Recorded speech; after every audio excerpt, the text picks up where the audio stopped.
আসসালামু আলাইকুম। এক স্বামী যে কিনা তার স্ত্রীর ব্যবহারে বিরক্ত, সে যে কোনো মূল্যে স্ত্রীর থেকে মুক্তি পেয়ে নিজের গার্লফ্রেন্ডকে বিয়ে করতে চায়। ওই মুহূর্তে হঠাৎ করে স্ত্রীর খুন হয়ে গেল। এখন সন্দেহের কাঁটায় তিনজন: স্বামী, স্বামীর গার্লফ্রেন্ড এবং স্ত্রীর বয়ফ্রেন্ড। হ্যাঁ, ঠিকই শুনেছেন, স্ত্রীরও বয়ফ্রেন্ড ছিল। এখন এই খুনের পিছে লুকিয়ে রয়েছে হাজারো রহস্য, সেই সাথে প্রত্যেক মোড়ে মোড়ে রয়েছে আনএক্সপেক্টেড টুইস্ট যা আপনার ব্রেন নিয়ে খেলবে, এবং এই খুনের আসল খুনিকে খুঁজতে গিয়ে আপনি নিজেও হয়ে যাবেন হয়রান। তো চলুন আর দেরি না করে এই মাস্টারপিস মুভির ভেতরে লুকিয়ে থাকা রহস্য উদ্ঘাটন করি। গল্পের শুরুতেই আমরা গোবিন্দা নামের একজন ছেলেকে দেখতে পাই, যে কিনা নিজের জীবন শেষ করে দেওয়ার জন্য একটি নির্জন স্থানে গিয়েছিল। এখানে সে তার গার্লফ্রেন্ডকে ভয়েস মেসেজ করে এবং জানায় যে সে নিজেকে শেষ করতে চলেছে, তবে এর থেকে তার গার্লফ্রেন্ড যদি তাকে বাঁচাতে চায় তাহলে সে যেন দ্রুত এখানে চলে আসে। এখানে তার গার্লফ্রেন্ডের নাম ছিল সুক্কু। ঠিক তখনই সেখানে থাকা একজন পাগল এসে তাকে বিভিন্ন ধরনের জ্ঞান দিতে থাকে। সে বলে জীবন মরণ বলতে কিছুই নেই, এই শরীর ধ্বংস হয়ে যায় কিন্তু আত্মা সারা জীবন জীবিত থাকে। এটা বলতে বলতে সে সেখান থেকে চলে যায়। হঠাৎই গোবিন্দা একটি গাড়ির ধাক্কার আওয়াজ শুনতে পায়। বাইরে গিয়ে সে দেখতে পায় একটি গাড়ি অ্যাক্সিডেন্ট করেছে, আর এই গাড়িতে একজন ছেলে অজ্ঞান হয়ে পড়ে আছে। গোবিন্দা কাছে গিয়ে লোকটিকে স্যান্ডি ভাই বলে ডাকে, যা দ্বারা আমরা বুঝতে পারি যে গোবিন্দা আগে থেকেই লোকটিকে চিনত। এখন অনেকবার ডাকার পরও স্যান্ডি তার ডাকের কোনো সাড়া দেয় না, যা দেখে গোবিন্দা ভয় পেয়ে যায়। আর এ কারণেই সে দেখতে চায় যে লোকটি আদৌ বেঁচে আছে কিনা। ঠিক তখনই সে লক্ষ্য করে যে গাড়িতে কয়েক প্যাকেট ড্রাগস রয়েছে, যা দেখে তার চোখ ছানা বড়া হয়ে যায়। আর ঠিক তখনই দৃশ্য পরিবর্তিত হয় এবং আমরা এই ঘটনা 3 মাস আগের দৃশ্য দেখতে পাই। এখানে আমরা গোবিন্দার স্ত্রী গৌরীর সাথে পরিচিত হই, যে কিনা গোবিন্দাকে সব দিক থেকে নিয়ন্ত্রণ করত। গোবিন্দাও তার উপর কথা বলতে পারত না, এমনকি সে ঘুম থেকেই উঠত গৌরীর লাথি খেয়ে। এখানে আমরা গৌরীর কাজের মহিলাকেও দেখতে পাই, যার নাম ছিল মঞ্জু, যে কিনা গোবিন্দাকে একটু সম্মান করত না। এক কথায় গোবিন্দার নিজের বাড়িতেই কোনো সম্মান ছিল না, আর এ কারণেই সে গৌরীর কাছ থেকে ডিভোর্স নিতে চাইছিল। কিন্তু গৌরী তাকে স্পষ্টভাবে জানিয়ে দেয় যে যতদিন পর্যন্ত না গোবিন্দা যৌতুকের 2 কোটি টাকা তাকে ফেরত দিচ্ছে ততদিন পর্যন্ত গৌরী তাকে ডিভোর্স দিবে না। আর ঠিক এইভাবেই গোবিন্দাকে জ্বালাতে থাকবে, যা শুনে গোবিন্দা চুপ হয়ে যায়। আর এরপর আমরা দেখতে পাই গোবিন্দা আসলে পেশায় একজন ব্যাকগ্রাউন্ড ডান্সার ছিল। এই পেশায় সে বেশি একটা টাকা পেত না, সে নিজে একজন কোরিওগ্রাফার হতে চাইতো। আর এখানেই আমরা জানতে পারি যে গোবিন্দার বাবা গোপী একজন তামিল ফিল্মের অ্যাকশন মাস্টার ছিল। সে বলিউড ফিল্মে অ্যাকশন শুট করার জন্য মুম্বাই আসে, আর এখানেই তার পরিচয় হয় আশার সাথে। আশা সেখানে ব্যাকগ্রাউন্ড ডান্সার হিসাবে কাজ করত। এখন এখানেই গোপী এবং আশা একজন আরেকজনকে ভালোবেসে বিয়ে করে নেয়, আর এরপর গোবিন্দার জন্ম হয়। একদিন গোপী ঘোড়ায় করে ঘুরতে যায়, কিন্তু সে আর ফেরত আসে না, কারণ সে পাহাড় থেকে পড়ে মারা গিয়েছিল। আর এই ঘটনার পরই আশার সামনে আসে একটি সত্য, আর সেটা হলো গোপীর চরিত্র নরবরে ছিল, কেননা তার আগেই তামিলনাড়ুতে একটি বিয়ে ছিল, সেখানে তার একজন ছেলেও ছিল। তার প্রথম স্ত্রীর নাম ছিল চারুলতা এবং ছেলের নাম ছিল বিষ্ণু। গোপীর মৃত্যুর পর চারুলতা এবং বিষ্ণু মুম্বাই চলে আসে, যেখানে আশা এবং গোবিন্দা থাকতো। তারা সেখানে এসে গোবিন্দাদের বাংলো দখল করতে চায়, তবে এই বাংলো ছিল গোবিন্দা এবং তার মা আশার নামে। তবে যেহেতু গোপীর প্রথম স্ত্রী ছিল চারুলতা, তাই গোপী এবং চারুলতার বিয়ে আইনত সঠিক ছিল, যে কারণে গোপী যদি এই বাড়ি আশার নামে করেও থাকে, এরপরও আশা আইনগতভাবে তার স্ত্রী নয়, যে কারণে এই কেসে সে হেরে যাবে। এখন ওই দিন থেকে শুরু করে এখন পর্যন্ত কোর্টে এই কেস চলছে। এতদিনেও এই কেসের সমাধান হয়নি যে এই বাংলোর আসল মালিক আসলে কে। এখন দৃশ্য আবারও বর্তমানে আসে এবং আমরা গোবিন্দার মাকে দেখতে পাই, যে কিনা এখন প্যারালাইজড হয়ে গিয়েছিল। এখানে গোবিন্দার কাজিন কৌস্তুভ একজন পেশাগত উকিল ছিল, সে গোবিন্দার কেসটি হ্যান্ডেল করছিল।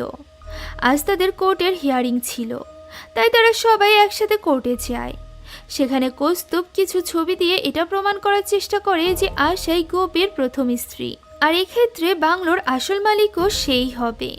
যা শুনে বিষ্ণুর উকিল বলে যে সেখানে থাকা প্রত্যেকটি ছবি একটি শুটিংয়ের ছবি, তাই এতে এটা প্রমাণিত হয় না যে তাদের বিয়েটি আসলেই হয়েছিল। কোর্টের সামনে এমন কথা আসায় গোবিন্দারা একেবারেই হতবাক হয়ে যায়, কেননা তারা ভেবেছিল যে হয়তোবা আজ তারা কেসটি জিতে যাবে। তবে বিষ্ণুর উকিল অনেক চালাক ছিল, তাই সেটা প্রমাণ করে দেয় যে এই ছবিগুলো আসলে নকল। এমন পরিস্থিতি দেখে কৌস্তুভ ওই কোর্টের জাজকে ইমোশনাল করার চেষ্টা করে গোবিন্দার উপর করা তার স্ত্রীর টর্চারের কথা বলে, যেখানে সে ভুলবশত বলে ফেলে যে গোবিন্দা তার স্ত্রীর কাছ থেকে 2 কোটি টাকা যৌতুক নিয়েছিল, যা শোনার পর গোবিন্দা আরো খারাপভাবে ফেঁসে যায়। যাই হোক, এখন কোর্ট থেকে মাকে নিয়ে গোবিন্দা এবং কৌস্তুভ সরাসরি তার খালার বাড়িতে চলে যায়, যেখানে গোবিন্দার মা তার খালার সাথেই থাকতো। আর এখানেই কাহিনীতে আসে একটি টুইস্ট, আর সেটা হলো গোবিন্দার মা একদমই সুস্থ এবং স্বাভাবিক ছিল, কিন্তু সেটা গোবিন্দা এবং তার মা ছাড়া আর কেউই জানতো না। তারা এত বছর যাবৎ সবার সামনে অভিনয় করছিল, যাতে করে তার প্রতি সবাই বিনয়ী হয় এবং বাংলোটা পেতে তাদের সুবিধা হয়। যাই হোক, এখন এরপর আমরা সুকুর সাথে পরিচিত হই, যে কিনা গোবিন্দার গার্লফ্রেন্ড ছিল। যদিও গোবিন্দা বিবাহিত ছিল, তাও তার একজন গার্লফ্রেন্ড ছিল, আর এইসবে গৌরীর কোনো সমস্যাই ছিল না। আর এর কারণ আমরা একটু পরেই জানতে পারবো। সুকু চাইতো গোবিন্দা যাতে যত দ্রুত সম্ভব গৌরীকে ডিভোর্স দিয়ে দেয়, যাতে করে তারা দুজন বিয়ে করে নিতে পারে। কিন্তু গৌরী তো এত সহজে টাকা না নিয়ে গোবিন্দাকে ছাড়বে না।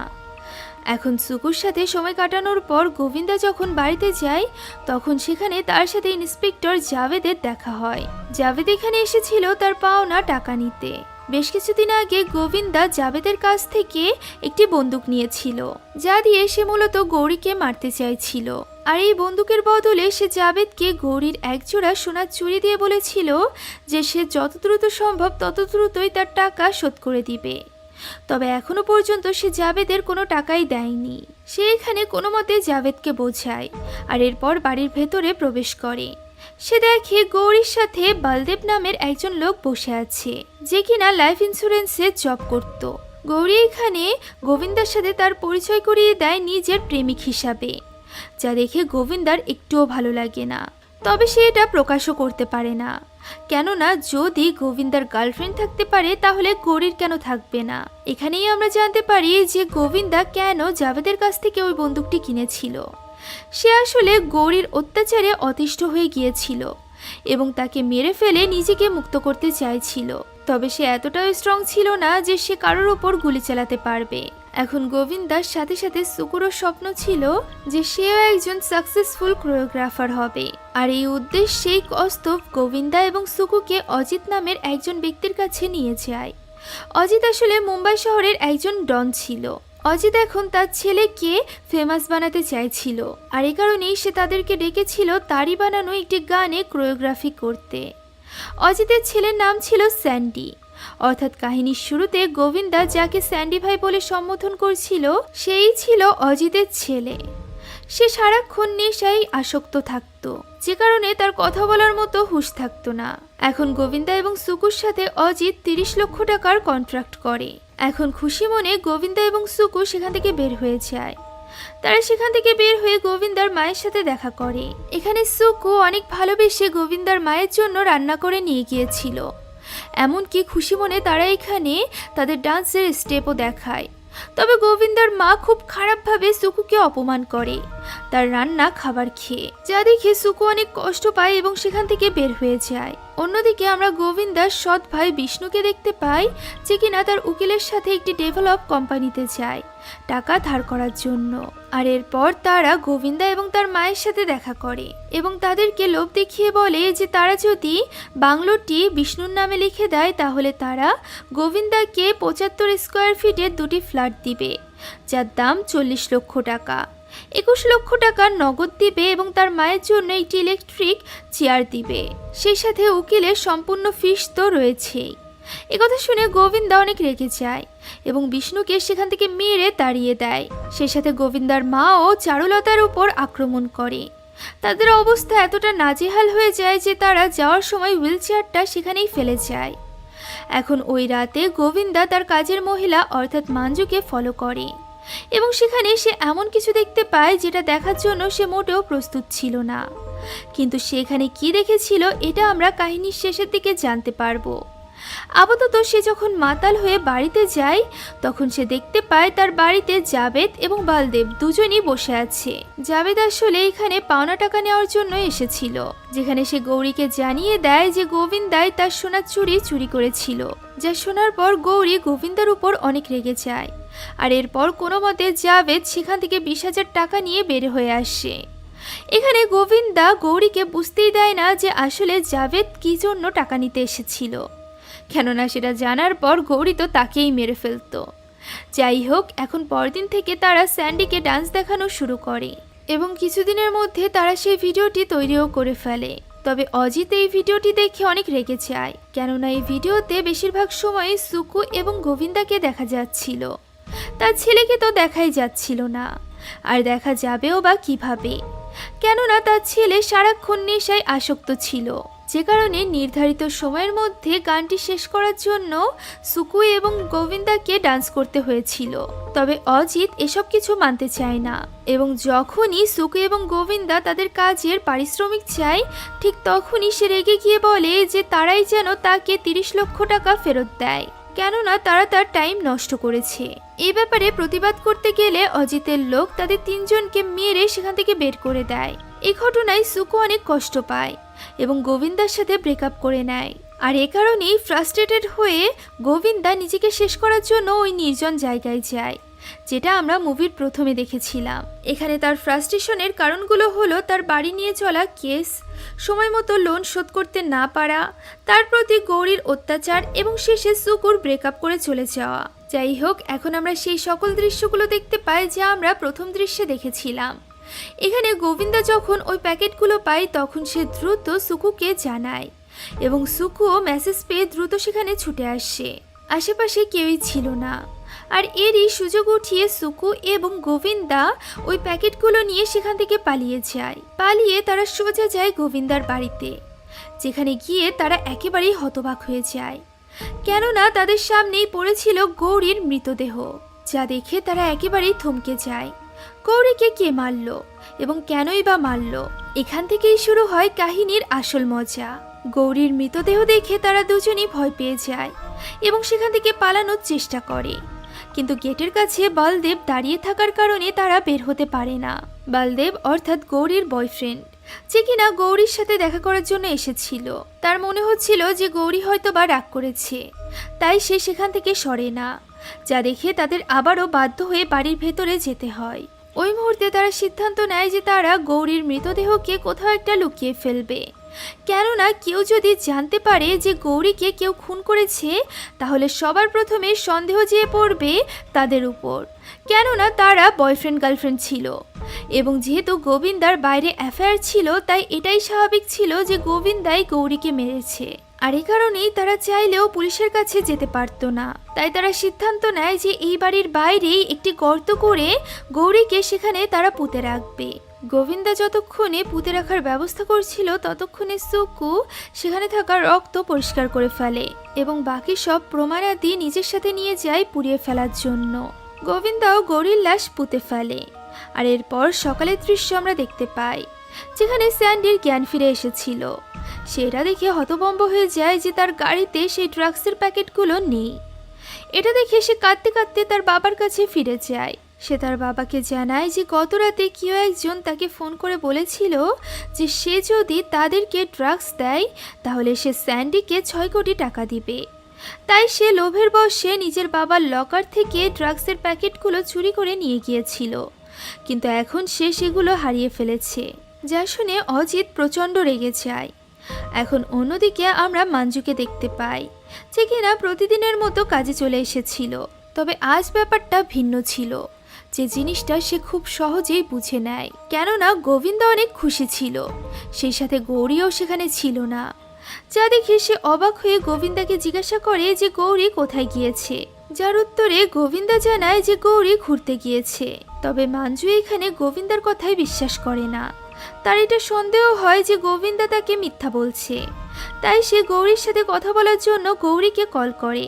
রিং তো হয়, তবে এই কল কেউ রিসিভ করে না, যা দেখে মঞ্জুর সন্দেহ আরও বেশি বেড়ে যায়। আর ঠিক ওই মুহূর্তে আমাদের সামনে আসে একটি টুইস্ট, আর সেটা হলো গৌরীর ফোন আর কারোর কাছে নয়, বরং সুকুর কাছে ছিল। আর এই ব্যাপারটা সুকু গোবিন্দার কাছ থেকে লুকিয়েছিল। কিন্তু কেন, এর উত্তর আমরা একটু পরেই জানতে পারবো। আপাতত আমরা গোবিন্দাকে দেখতে পাই, যার কিনা গৌরীর মোবাইলের কথা মনে পড়ে যাওয়ায় একেবারেই ভয় পেয়ে যায়। সে সুকুর সাথে দ্রুত যোগাযোগ করে। সে সুকুকে ওই মোবাইলের ব্যাপারে জিজ্ঞাসা করে, কিন্তু সুকু এখানে মিথ্যা বলে যে সে জানে না। গোবিন্দা হয়তোবা গৌরীর লাশের সাথেই ওই ফোনটি পুঁতে ফেলেছে। তবে সে তাকে চিন্তা করতে নিষেধ করে, কেননা ব্যাটারি না থাকায় ফোনটি একটু পরেই বন্ধ হয়ে যাবে। এখন ফোন কাটার সাথে সাথেই আমরা জানতে পারি যে সুকু কেন গোবিন্দাকে মিথ্যা বলেছিল। আসলে সুকু বিষ্ণুর হয়ে কাজ করছিল। এখানে আমরা জানতে পারি 3 বছর আগে থেকেই সুকু এবং বিষ্ণু একে অপরকে চিনত। তখন থেকেই সুকু বিষ্ণুর জন্য কাজ করছে। বিষ্ণু সুকুকে বলেছিল গোবিন্দার সাথে প্রেমের নাটক করতে এবং তাদের বাংলোর কেস সম্পর্কিত সকল খবর তাকে দিতে। এর বদলে বিষ্ণু তাকে টাকা এবং ফ্ল্যাট দিবে। অর্থাৎ এতদিন যাবৎ সুকু গোবিন্দার সাথে শুধুমাত্র প্রেমের নাটকই করে আসছিল। সে গোবিন্দাকে ভালোবাসে না। এখন এই মুহূর্তে গৌরীর খুন হয়ে যাওয়ায় সুকু অনেক ভয় পেয়ে গিয়েছিল। সে ভয় পেয়ে গিয়েছিল যে হয়তোবা এই কেসে সে নিজেও ফেঁসে যেতে পারে। তাই তো ওই মুহূর্তে সে সাহায্যের জন্য বিষ্ণুর কাছে গিয়েছিল। এখানে সে গৌরীর ফোন থেকে সকল ডাটা নিজের ফোনে নিয়ে গৌরীর ফোনটি সমুদ্রের মধ্যে ফেলে দেয়। অন্যদিকে আমরা মঞ্জুকে দেখতে পাই, যে কিনা তখনও ঘর পরিষ্কার করছিল। হঠাৎই সে সেখানে রক্তমাখা একটি কাচের টুকরো দেখতে পায়, যা দেখে সে দ্রুত সেটা লুকিয়ে নেয় এবং তৎক্ষণাৎ সেটা সহ পুলিশের কাছে গিয়ে হাজির হয়। সে ইন্সপেক্টর জাবেদের সাথে দেখা করে এবং তাকে ওই কাচের টুকরোটি দেখায়। সেই সাথে সে আরও বলে যে সে একদমই নিশ্চিত যে গোবিন্দা গৌরীর কোনো ক্ষতি করেছে, হয়তোবা সে তাকে মেরে ফেলেছে। কেননা এর আগেও একবার মঞ্জুর সামনেই গোবিন্দা বন্দুক নিয়ে গৌরীর দিকে তাক করেছিল, যদিও ওই দিন তার সাহস হয়নি। আজ হয়তোবা সে গৌরীকে মেরে ফেলেছে। তবে যেহেতু ওই বন্দুকটি জাবেদ নিজেই গোবিন্দাকে দিয়েছিল, তাই সে এই ব্যাপারটাকে লুকাতে চাইছিল। আর এই কারণেই সে মঞ্জুর সাথে তাল মিলিয়ে তাকে সেখান থেকে পাঠিয়ে দেয়। তবে এই ব্যাপারে সে কোনো ধরনের কোনো পদক্ষেপ নেয় না, কেননা এই ক্ষেত্রে তার নামও এই কেসের সাথে জড়িত হতে পারে। আর এখানেই আমরা কাহিনীর আরও একটি টুইস্ট দেখতে পাই, আর সেটা হলো মঞ্জু এবং সুকু একে অপরকে চিনত। সেই সাথে মঞ্জু সুকুর সাথে হাত মিলিয়ে তার হয়েই কাজ করত। বিভিন্ন ইনফরমেশন ভেতর থেকে নিয়ে গিয়ে সুকুকে জানাতো, আর এর বদলে সুকু মঞ্জুকে টাকা দিত। এখন এখানে সুকু যখন জানতে পারে যে মঞ্জু পুলিশের কাছে গিয়েছে, তখন সে অনেক বেশি ভয় পেয়ে যায়। তবে সেই ব্যাপারটা মঞ্জুকে বুঝতে দেয় না। এদিকে গোবিন্দা কস্তবকে সব কথা খুলে বলে, অর্থাৎ গৌরীর খুনের কথা। তখন কস্তব গোবিন্দাকে বুদ্ধি দেয় যে বিষ্ণু তো 2 কোটি টাকার বিনিময়ে এই বাংলো কিনে নিতে চেয়েছিল, আর সে যদি এখন ওই 2 কোটি টাকার বিনিময়ে এই বাংলোটি বিক্রি করে দেয়, তাহলে সহজেই ওই টাকাগুলো নিয়ে সে কোথাও একটা চলে যেতে পারবে, যার ফলে তার কাছে টাকাও আসবে, সেই সাথে গৌরীর খুনের দায় থেকেও মুক্তি পাবে। এই বুদ্ধি গোবিন্দার বেশ ভালো লাগে। এদিকে কয়েকদিন ধরে গৌরীর সাথে যোগাযোগ হচ্ছিল না বালদেবের, আর এই কারণেই সে মঞ্জুর বাড়িতে গিয়ে হাজির হয়, এটা জানার জন্য যে গৌরী কোথায় আছে। এখানেই মঞ্জু তাকে বলে দেয় যে গোবিন্দা গৌরীর খুন করেছে, যা শুনে বালদেব বেশ অবাক হয়। তবে অবাক হওয়ার থেকেও বড় ব্যাপার হলো সে খুশি ছিল। সে এখানে গোবিন্দাকে ফোন করে দেখা করতে বলে। প্রথমে গোবিন্দা এতে রাজি না হলে সে তাকে জানায় যে সে জানে গোবিন্দাই তার স্ত্রী গৌরীকে মেরেছে, যা শোনার সাথে সাথেই গোবিন্দা ঘাবড়ে যায় এবং তৎক্ষণাৎ বালদেবের সাথে দেখা করে। এখানে আমরা বালদেবের ভালোবাসার নমুনাও দেখতে পাই। সে মূলত গৌরীর মৃত্যুর প্রতিশোধ নিতে নয়, বরং গোবিন্দার সাথে একটি ডিল করতে এসেছিল। সে জানায় যে গৌরী তার কাছে 2 কোটি টাকার একটি জীবন বীমা করেছিল, যেটা নমিনি গোবিন্দা নিজে। সেই সাথে বালদেব আরও বলে যে সে এই ব্যাপারে কাউকেই বলবে না যে গোবিন্দাই গৌরীর খুন করেছে, বরং সে নিজেই প্রয়োজনীয় কাগজপাতি এবং ডেথ সার্টিফিকেট তৈরি করবে, যার ফলে গোবিন্দা খুব সহজে ওই 2 কোটি টাকা পেয়ে যাবে। তবে এর বদলে বালদেবকে 1 কোটি টাকা দিতে হবে। গোবিন্দা এতে রাজি হয়ে যায়। এখন এখান থেকে দৃশ্য পরিবর্তিত হলে আমরা দেখতে পাই বিষ্ণুর পরিবার গোবিন্দার কাছে এসেছে বাংলোটি নিজেদের নামে লিখে নিতে, যেটা গোবিন্দার 2 কোটি টাকার বিনিময়ে বিক্রি করে দেয় তার কাছে। বিষ্ণু এখানে খুশি হয়ে যায়। কেননা সে 100 কোটি টাকার সম্পত্তি পেয়ে গিয়েছিল মাত্র 2 কোটিতে। আর এরপর সে সরাসরি কল দেয় অজিতকে।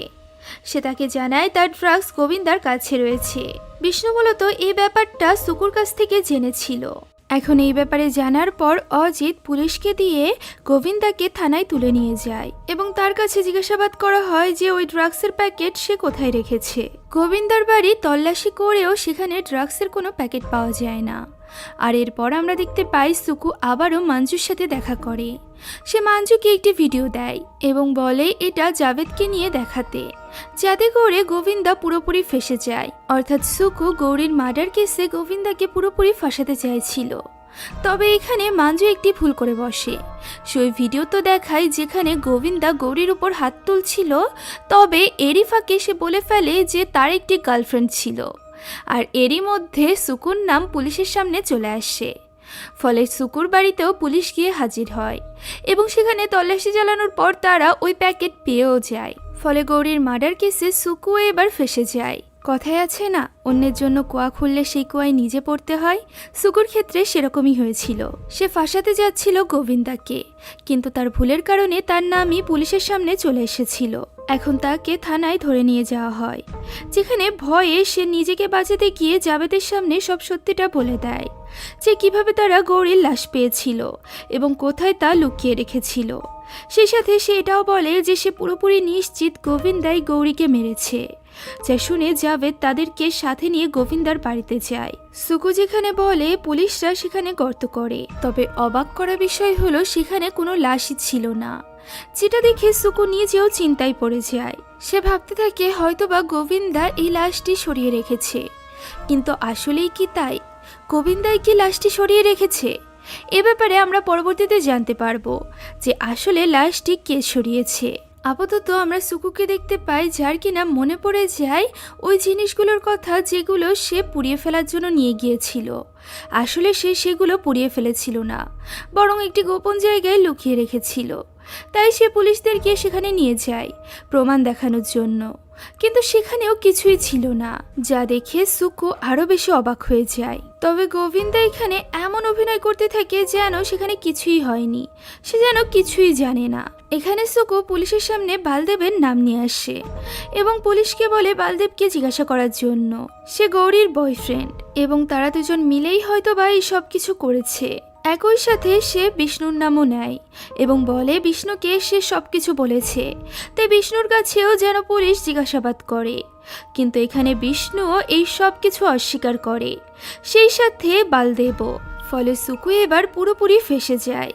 গোবিন্দার মতে গৌরী অন্য শহরে গিয়েছিল বেড়াতে, সেই সাথে গোবিন্দার বিরুদ্ধে পুলিশের কাছে কোনো প্রমাণও ছিল না, তাই তাকে ছেড়ে দিতে হয়। তবে গোবিন্দা নিজে বের হওয়ার আগে সুকুকেও সেখান থেকে মুক্তি পাওয়ার উপায় বলে যায়। সে সুকুকে শিখিয়ে দেয় যে সুকু যেন কমিশনারকে বলে যে তার ঘরে যে ড্রাগস পাওয়া গিয়েছে সেটা পরীক্ষা করে দেখতে এবং জাভেদের ঘরে তল্লাশি করতে, তাহলে সেও মুক্তি পেয়ে যাবে। সুকু ঠিক তাই করে। তার কথা মতো সেই ড্রাগস পরীক্ষা করা হয় এবং বোঝা যায় যে এটা কোনো ড্রাগসই নয়, বরং বেবি পাউডার ছিল। সেই সাথে জাভেদের বাড়িতে আসল ড্রাগস এবং একটি অবৈধ বন্দুকও পাওয়া যায়, যা দেখে জাভেদ একেবারেই অবাক হয়ে যায়। জাভেদের সাথে সাথে এবার ছিল অজিতের ফাঁসার পালা। কমিশনার অজিতের বাড়িতেও তল্লাশি করার জন্য পুলিশ পাঠায়। সেখানে তারা প্রথমে তো কিছুই পায় না। যখনই পুলিশেরা খালি হাতে সেখান থেকে ফিরে আসছিল, ঠিক তখনই অজিতের ছেলে ড্রাগস হাতে সেখানে এন্ট্রি নেয়। এটা দেখে পুলিশ তাদের বাবা ছেলেকে থানায় নিয়ে যায়। অন্যদিকে সুকুকে জেল থেকে ছেড়ে দেওয়া হয়। সুকু বাইরে সেই গোবিন্দাকে কল করে, কিন্তু তার ফোন বন্ধ ছিল। তাই সে গোবিন্দার সাথে দেখা করার জন্য তার বাড়িতে যায়, কিন্তু সেখানে গিয়েও কোনো লাভ হয় না, কেননা তারা সেখানে ছিল না। এমনকি গোবিন্দার মা পর্যন্ত তার খালার বাসাতে ছিল না, যা দেখে সে অনেক বেশি ভয় পেয়ে যায়। তাই সে তখনই দেখা করে গোবিন্দার সৎ ভাই বিষ্ণুর সাথে। এখানে বিষ্ণুকে ওই মার্ডারের ব্যাপারে জিজ্ঞাসা করলে বিষ্ণু বলে যে যেহেতু এই মার্ডারের কোনো প্রমাণ নেই, তাহলে সে শুধু শুধু কেন গোবিন্দাকে ফাঁসাতে যাবে। সেই সাথে সে এখানে সুকুকে আশ্বাস দেয় যে সে সুকুকে যে প্রমিস করেছিল সেটা রাখবে, অর্থাৎ গোবিন্দার সাথে এতদিন যাবৎ মিথ্যা প্রেমের অভিনয় করার জন্য সে সুকুকে একটি ফ্ল্যাট এবং টাকাও দিবে। এখন পরদিনই তারা তিনজন ওই বাংলোতে ছিল। ঠিক তখনই সেখানে সরকারি কর্মকর্তারা এসে হাজির হয়। তারা এখানে বাংলোটি সিল করে দিচ্ছিল। সেখানে বিষ্ণু এসে তাদেরকে আটকাতে গেলে তারা জানায় এটা সরকারি সম্পদ। ডাউন প্ল্যানিং কোম্পানির এক অফিসার এই সম্পত্তির উপর কেস করেছে যে 1988 সালে এই সম্পত্তি জালিয়াতি করে গোপীর কাছে বিক্রি করা হয়েছিল। গোপী তখন প্ল্যানিং অফিসারকে ঘুষ দিয়েছিল, কেননা এটি একটি স্কুল ল্যান্ড ছিল, অর্থাৎ সরকারি সম্পত্তি। সুকু এবং বিষ্ণু এই ব্যাপারে আরও খোঁজ নেওয়ার জন্য যায়, কিন্তু সেখানে তারা জানতে পারে যে তাদের কাছে যে কাগজ ছিল সেটা আসলে নকল। 1988 সালে যে ডাউন প্ল্যানিং অফিসার ছিল সে এই ঘুষ খেয়ে প্ল্যান চেঞ্জ করেছিল এবং এটা বিক্রি করেছিল। তখনই তার এক জুনিয়র অফিসার এই ব্যাপারে কেস করেছিল, যে কেস 30 বছর পর এসে তারা জিতে গিয়েছে। তাই এত বছর পর আবারও এই সম্পত্তি কর্পোরেশনের কাছে ফেরত এসেছে। এই সম্পত্তি নিয়ে যত সমস্যা ছিল গোবিন্দা আগে থেকেই জেনে গিয়েছিল, তাই সে বুঝে গিয়েছিল যে সে যদি কেস জিতেও যায় তাহলেও কোনো লাভ হবে না, কেননা এটি একটি সরকারি সম্পদ ছিল। এরপর সুকু এবং বিষ্ণু বালদেবের সাথে দেখা করতে তার অফিসে যায়, কিন্তু সেখানে গিয়ে তারা জানতে পারে যে সে 1 কোটি টাকার লটারি পেয়েছে। তাই সেই চাকরি ছেড়ে মুম্বাই ছেড়ে চলে গিয়েছে। এখন এই সব কিছু জানার পর সুকু এবং বিষ্ণুর আফসোস ছাড়া আর কিছুই করার ছিল না। তারা এসেছিল তো গোবিন্দাকে ঠকাতে, কিন্তু তারা নিজেরাই ঠকে গিয়েছিল। এখন এই ঘটনা 3 মাস পরের দৃশ্য আমরা দেখতে পাই, যেখানে সুকুর জীবন একেবারেই পাল্টে গিয়েছিল। হঠাৎই তার কাছে একটি কল আসে, কিন্তু এখানে বোঝা যায় না যে তাকে কে কল করেছে। অন্যদিকে আমরা বিষ্ণুকে দেখতে পাই, যাকে ডেভেলপার কোম্পানির মালিক মারছিল, কেননা সে তার কাছ থেকে 2 কোটি টাকা ধার নিয়ে গোবিন্দাকে দিয়ে ওই বাংলোটি নিয়ে নিয়েছিল, যে টাকা শোধ দেওয়ার মতো এখন আর তার অবস্থা ছিল না। ঠিক তখনই বিষ্ণুর কাছেও একটি কল আসে। এখানেও আমরা বুঝতে পারি না যে কে তাকে কল করেছে। আর এরপর আমরা দেখতে পাই বিষ্ণু এবং সুকু দুজনই থাইল্যান্ডে গিয়ে পৌঁছেছে, কিন্তু তারা দুজনই জানতো না যে তাদের দুজনকে কে এখানে ডেকেছে। হঠাৎই তাদের সামনে গোবিন্দা এসে দাঁড়ায়, যাকে দেখে তারা দুজনই একেবারেই অবাক হয়ে যায়। আর এরপর গোবিন্দা এক এক করে তার সমস্ত প্ল্যানিং বলতে থাকে। সে বলে সেদিন কোর্টে তার দেখানো তার বাবা মার বিয়ের ছবি যে নকল, এটা বাইরের কারোর জানার কথা না, অর্থাৎ তার কাছের কেউই তাকে ধোঁকা দিচ্ছে। আর এ কারণেই সে সকলের উপর নজর রাখতে শুরু করে। আর ঠিক এভাবেই সে জানতে পারে যে মঞ্জু সুকুকে তার বাড়ির সব খবর দিত, আর এর বিনিময়ে সুকু তাকে টাকা দিত। কাহিনীর প্রথম দিকে আমরা দেখেছিলাম যে গোবিন্দা মঞ্জুর পিছু করতে করতে তার বাড়িতে গিয়েছিল। সেখানে সে এমন কিছু দেখেছিল যেটার জন্য সে প্রস্তুত ছিল না, আর সেটা হলো সুকু মঞ্জুকে দিয়ে কাজ করাচ্ছিল। যা দেখার পর গোবিন্দা বুঝে যায় যে সুকু তাকে ঠকাচ্ছে। তাই সে সুকুকে ফলো করতে থাকে, এবং ফলো করতে করতে একদিন সে জানতে পারে যে সুকু বিষ্ণুর হয়ে কাজ করছে, এবং এটা সে একদমই মানতে পারে না, কেননা গোবিন্দা সুকুকে অনেক ভালোবেসে ফেলেছিল। গোবিন্দা যখন এইসব কথা তাদেরকে বলছিল, ঠিক তখনই সেখানে তার মা অর্থাৎ আশা নিজের পায়ে হেঁটে চলে আসে। আর এটা দেখে বিষ্ণুর মা এবং সুকু একেবারেই চমকে যায়, কেননা এটা কেউই জানতো না যে আশা একেবারেই সুস্থ এবং হাঁটাহাঁটি করতে পারে। গোপীর মৃত্যুর পর যখন বিষ্ণু এবং বিষ্ণুর মা বাংলো দখল করতে এসেছিল, তখন থেকেই আশা এই অসুস্থতার নাটক শুরু করেছিল। এমনকি কস্তবও এটা জানতো না। পরবর্তীতে গোবিন্দা এবং তার মা মিলে তাদেরকে এই ব্যাপারে জানিয়েছিল। আর কাহিনীর এই পর্যায়ে এসে এই মুভির সবচেয়ে বড় সাসপেন্সটি রিভিল হয়। এতক্ষণ পর্যন্ত আপনাদের মনে সবচেয়ে বড় যে প্রশ্নটি ছিল সেটা হলো গৌরীকে কে মেরেছে, আর এটার উত্তর হলো গৌরীকে কেউ মারেইনি। হ্যাঁ, গৌরী এখনো পর্যন্ত বেঁচে আছে, তাও আবার সুস্থ সবলভাবে।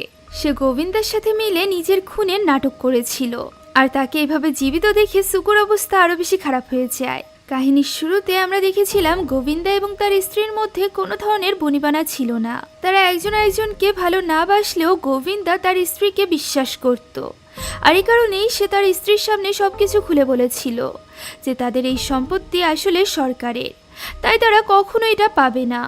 এজন্য তারা একটি প্ল্যানিং করে যাতে করে তারা অনেক টাকা পাবে, এবং গৌরীও যদি চায় ডিভোর্স নিতে পারে। একথা শুনে গৌরী তাকে বলে যে সে আসলে 2 কোটি টাকার একটি জীবন বীমা করেছিল, যার নমিনি সে গোবিন্দাকেই রেখেছে, কেননা সে এটা মনে করত যে যদি তার কোনোদিনও কোনো কিছু হয়ে যায় তাহলে গোবিন্দা যেন ওই টাকা দিয়ে কিছু একটা করতে পারে। অর্থাৎ গৌরী মন থেকে গোবিন্দাকে ভালোবাসতো। বলদেব তার প্রেমিক ছিল না, সে আসলে গোবিন্দাকে জ্বালানোর জন্যই তার সামনে নাটক করত। আর গোবিন্দা যখন ফাইনালি বুঝতে পারে যে গৌরী তাকে এতটা ভালোবাসে, সেই সাথে সুকু তাকে ধোঁকা দিচ্ছে, তাই সে ঠিক করে যে সে গৌরীর সাথে মিলে একটি প্ল্যান করবে। সে নিজেই সেদিন স্যান্ডিকে ফোন করে বলেছিল যে সে 6 কোটি টাকার ড্রাগস কিনতে চায়। সে ভেবেছিল যে স্যান্ডি যখন ড্রাগস নিয়ে আসবে তখন সে স্যান্ডিকে অজ্ঞান করে ড্রাগসটি চুরি করে নিবে। তবে তার সেদিন স্যান্ডিকে অজ্ঞান করার কোনো প্রয়োজনই হয়নি। মাতাল স্যান্ডি তো নিজেই অ্যাক্সিডেন্ট করে অজ্ঞান হয়ে গিয়েছিল। অন্যদিকে ওই সময়ে তাদের বাড়িতে আশা এবং গৌরী মিলে গৌরীর খুনের নাটক সাজিয়েছিল। গোবিন্দাও পরিকল্পনা অনুযায়ী সুকুকে তার সাথে বাড়িতে নিয়ে এসেছিল এবং তারা গৌরীকে মৃত ভেবে গর্তের ভেতরে পুঁতে রেখেছিল। কিন্তু সুকু সেখান থেকে বের হয়ে যাওয়ার সাথে সাথেই গোবিন্দা গৌরীকে সেখান থেকে বের করে নেয়। ওই সময় আশা সুকুর পিছে পিছে গিয়েছিল যাতে করে সে এটা জানতে পারে যে সুকু ওই প্রমাণগুলো কোথায় রেখেছে। সে যখন দেখতে পায় যে সুকু প্রমাণগুলো না পুড়িয়ে একটি নির্দিষ্ট জায়গায় লুকিয়ে রেখেছে, তখন সে সেখান থেকে ওই জিনিসগুলো বের করে নিয়ে আসে। আর এরপর গৌরী বেবি পাউডার দিয়ে ড্রাগসের মতো প্যাকেট বানায় এবং সেটা আশা চালাকি করে সুকুর বাড়িতে লুকিয়ে রেখে আসে। এখন আশা কাজের লোক সেজে জাভেদের বাড়িতে গিয়ে ড্রাগস এবং বন্দুকটি রেখে আসে, কেননা জাভেদ গোবিন্দার ব্যাপারে অনেক কিছু জানতো, তাই তাকেও রাস্তা থেকে সরানো জরুরি হয়ে গিয়েছিল। এখন এই সব কিছুর পর যে ড্রাগস গোবিন্দা স্যান্ডির কাছ থেকে চুরি করেছিল, সেটা আবার চালাকি করে সে তার কাছে বিক্রি করে দেয়। এবং ঠিক ওই মুহূর্তে যে মুহূর্তে তার বাড়িতে পুলিশ ছিল, ফলে তারা বাবা ছেলে ধরা পড়ে যায় এবং ওই ড্রাগসের বিনিময়ে গোবিন্দার কাছে চলে আসে 5 কোটি রুপি, বাড়ি বিক্রির 2 কোটি এবং ড্রাগসের 5 কোটি। এই মিলেই হয়ে যায় তাদের কাছে 7 কোটি। আর এরপর পালা ছিল জীবন বিমার 2 কোটি, যার 1 কোটি তাদেরকে বালদেবকে দিয়ে দিতে হয়, যেহেতু বালদেবের সাথে তাদের ডিল হয়েছিল। এখন এই 1 কোটি সহ তাদের কাছে মোট 8 কোটি রুপি হয়ে গিয়েছিল। যদিও মুভিতে শেষে একটি ভুল করা হয়েছে, সেখানে বলা হয়েছে 7 কোটি রুপি, কিন্তু মূলত হিসাব অনুযায়ী তাদের কাছে ছিল 8 কোটি রুপি। এখানে গোবিন্দা সুকুকে বলে যে সে তাকে মন থেকে ভালোবেসেছিল, কিন্তু টাকার জন্য সে তাকে ঠকিয়েছে। সেই সাথে সে বিষ্ণুকে বলে তার মাকে কখনো তারা সম্মান করেনি, একটি মাত্র বাংলোই ছিল তাদের কাছে, আর সেটাও তারা ছিনিয়ে নিতে চেয়েছিল। সে আরও বলে তারা যদি তার মাকে একটু সম্মান করত তাহলে সে নিজেই তাদের বাংলো বিষ্ণুকে লিখে দিত। বিষ্ণু এই কথা শুনে গোবিন্দাকে হুমকি দিতে চায় যে সে তাকে ছাড়বে না। এরই মধ্যে হঠাৎ করে বিষ্ণু অজ্ঞান হয়ে যায়, কারণ গোবিন্দা তাদের ড্রিঙ্কসের সাথে এমন কিছু মিশিয়ে দিয়েছিল যেটা তারা খাওয়ার সাথে সাথেই অজ্ঞান হয়ে পড়ে এবং তাদেরকে ওই অবস্থায় সেখানেই রেখে গোবিন্দা, গৌরী, আশা এবং কৌস্তব সেখান থেকে চলে যায়। আর এর সাথে সাথে এই মুভিটি এখানেই শেষ হয়ে যায়। এটি একটি ফানি মার্ডার মিস্ট্রি মুভি ছিল, যা একদম শেষ দৃশ্য পর্যন্ত আপনাদেরকে ধরে রাখবে। পার্সোনালি এই মুভি আমার কাছে খুবই ভালো লেগেছে। আপনারা অবশ্যই কমেন্টে জানাতে ভুলবেন না যে আপনাদের কাছে এই মুভির সাসপেন্সগুলো কেমন লাগলো। সেই সাথে আমাদের চ্যানেলে নতুন হয়ে থাকলে please subscribe to our channel. Thank you so much for watching this video. আল্লাহ হাফেজ।